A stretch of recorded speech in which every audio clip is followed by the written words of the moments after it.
Good morning, students. How are you? I hope all of you will be fine.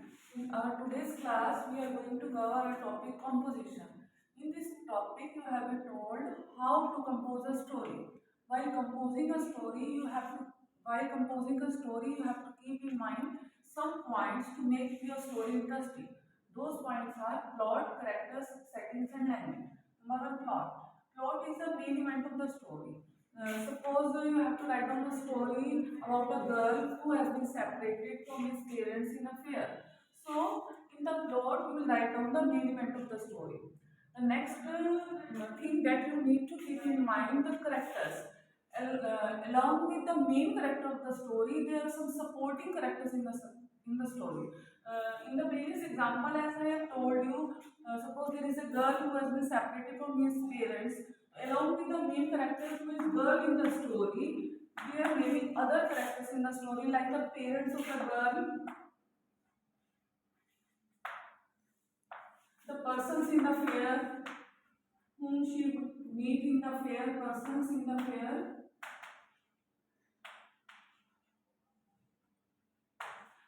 and suppose if there is a story about an animal, suppose there is a story about lion, then there will be other characters in the story. So when developing an interesting story, you have to keep in mind the other characters which are related to the story, and you have to mention those characters in the story. So another point to develop an interesting story is setting. Setting is the place and time where the story is taking place. As I have given you the example of a girl who has been separated from his parents in the fair. So here, my place is the fair where the girl has been separated from his parents. Suppose there is a story about a lion or a tiger or a rabbit, then the place of the story will be, then the setting of the story will be the jungle. Okay. So while developing the story, you have to keep in mind the setting, the place where the story has been taking place. The last point that you have to keep in mind is the language. The language of the story must be very interesting, must be very impressive. To make your story impressive, to make your story interesting, you can use different phrases and clauses, different phrases, interesting phrases in your story.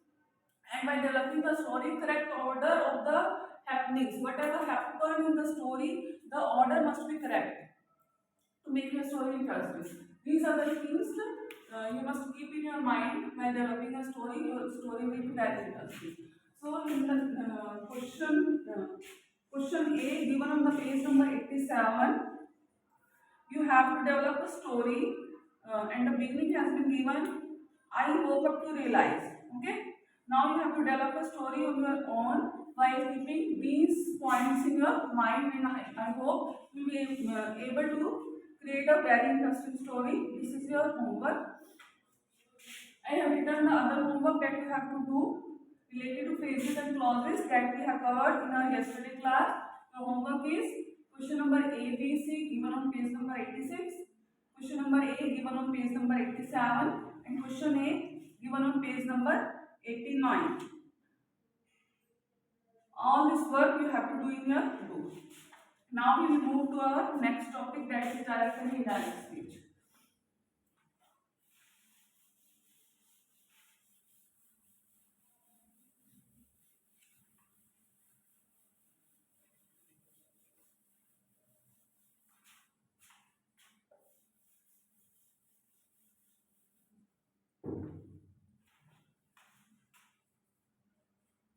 That is chapter number 13, direct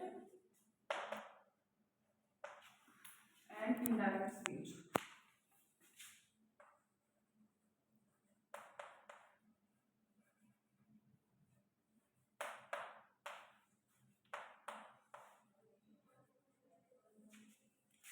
Direct and indirect speech. In direct speech, we write down the exactly directly words said by the speaker. I am writing down to make it clear. Suppose your teacher has said to you in your class, yes, you have done well in your exam. Suppose teacher said,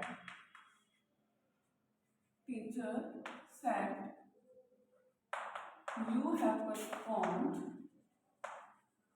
you have performed well in your exams.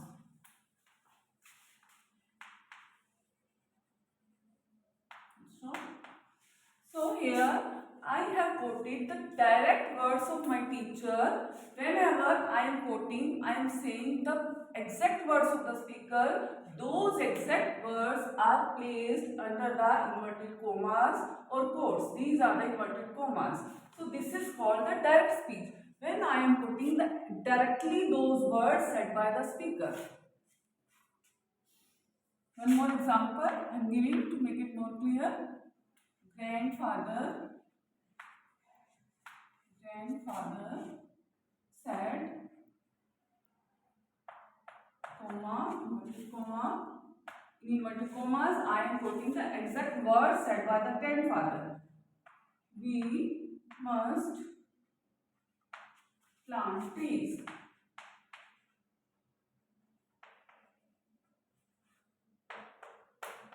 So, the words quoted by the grandfather, I have put in the inverted commas, and this is called the direct speech. Directly I have quoted the words of the grandfather. Now, indirect speech.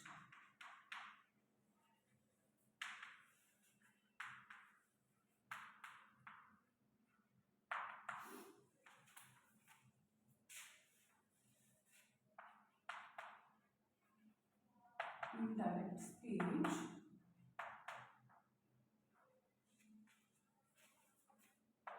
means to report what somebody has said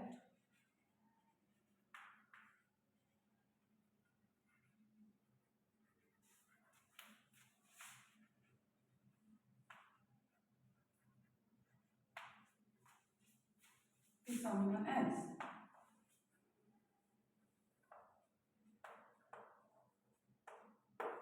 So indirect speech is to report what somebody has said to someone else. So whenever we are saying the words of the person in our own words, not directly but in our own words, that speech is called indirect speech. I am giving an example to make it more clear. Hina said that she likes roses.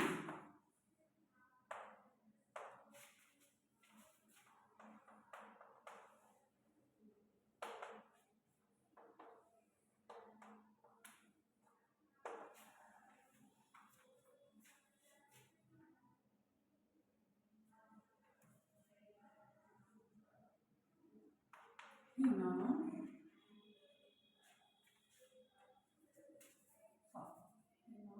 says that she likes roses. Hina says I like roses.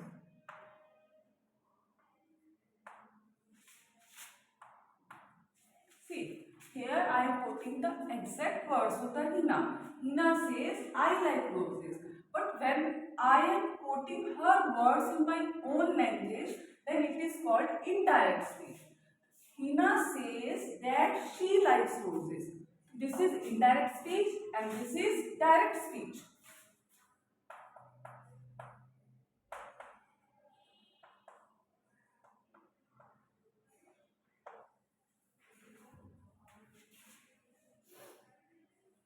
Yes, there is difference has been given in your book on page number 8, page number 90. Difference between direct speech and indirect speech. So, direct speech. It is used when someone is saying something. Direct speech is used when someone is saying something. Like here, I have used the direct speech. Indirect speech, it is used when we report when someone else has said. So this is indirect speech when we are reporting what Hina has said. In direct speech, we use said, and in indirect speech, we use said that. In direct speech, we use a comma after said. In indirect speech, we do not put a comma after said that. In direct speech, the words of the speaker appear within the quotation marks. Within the quotation marks. Here, I have put the quotation marks in direct speech. But in indirect speech, we do not use the quotation mark. This is the difference between direct and indirect speech. Now, your homework for this chapter is, it's very easy.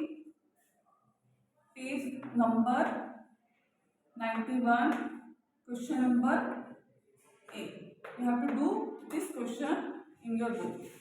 I hope you will be able to do this. Thank you. Have the next.